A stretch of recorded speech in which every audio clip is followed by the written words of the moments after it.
Hello guys. तो आज अपन current electricity जो फिज़िक्स का एक लेंदी बट इजी टॉपिक है उससे शुरू करेंगे। तो फर्स्टली इसमें जो मेन क्वेश्चन स्टार्टिंग जिससे होती है वो है व्हाट करंट। तो करंट से रिलेटेड जो फॉर्मूला होता है I is equal to q upon t, charge upon time. इससे रिलेटेड अब 6 फॉर्मूला है जो वेरिएशन में बन सकते हैं। इसके अलावा एक भी नहीं है कि इससे बाहर आ सकता है, चार्ज अपॉन टाइम। अब अगर वो इंस्टेंटेनियस पूछेगा तो आपको ये वाला लगाना है, एवरेज पूछेगा तो delta Q upon delta T हो जाएगा, जिसको आप ऐसे लगा सकते हैं Q2 minus Q1 T2 minus T1।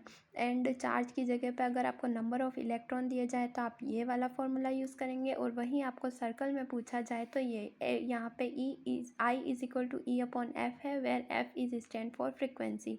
फिर यहाँ पे फ्रिक्वेंसी को ही ओमेगा में और सर्कुलर वेलोसिटी में यहाँ पे बताया गया है। अब इन फॉर्मूले से रिलेटेड क्वेश्चन किस किस तरीके के हो सकते हैं ये यहाँ बताए गए हैं। इससे बाहर एक भी क्वेश्चन नहीं हो सकता है। चार्ज देके आपको टाइम पूछा जा, यहाँ मैंने क्वेश्चन लिखे हैं, सॉल्यूशन आप खुद करिएगा जिससे कि इजी है, फॉर्मूला भी बताया हुआ है, उससे आपको हेल्प होगी।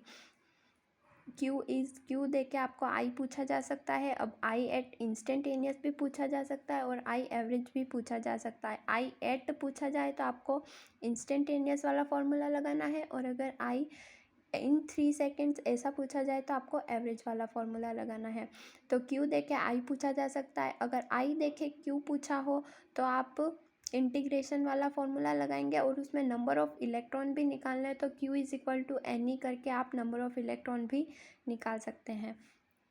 थर्ड क्वेश्चन ये हो सकता है कि आपको आई देके ही आई पूछा जाए, तो अगर आपको आई देके आई एवरेज पूछा जाए तो आप ये वाला फॉर्मूला लगाएंगे। इससे रिलेटेड मैंने 2 क्वेश्चन दिए हुए हैं, और हेल्प के लिए ये दिया हुआ है, अगर साइन थीटा ऐसे ओड का अगर आपको एवरेज पूछा जाए तो 0 होता है, और इवन का एवरेज पूछा जाए तो हाफ होता है। तो यहाँ पे आई नॉट साइन स्क्वायर थीटा है तो इसका एवरेज आपको क्या है, हाफ होगा। ओके, देन आप क्वेश्चन में अगर आपको Q is equal to t की फॉर्म में ना देके T is equal to q की फॉर्म में देकर आई पूछा जा सकता है, तो आप उसको इस तरीके से सॉल्व करेंगे।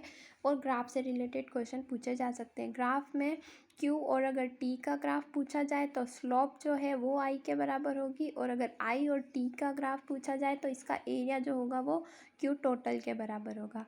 Thank you for watching. Do share, like and subscribe my channel because this is the first video on my channel. I hope you like it and it help you.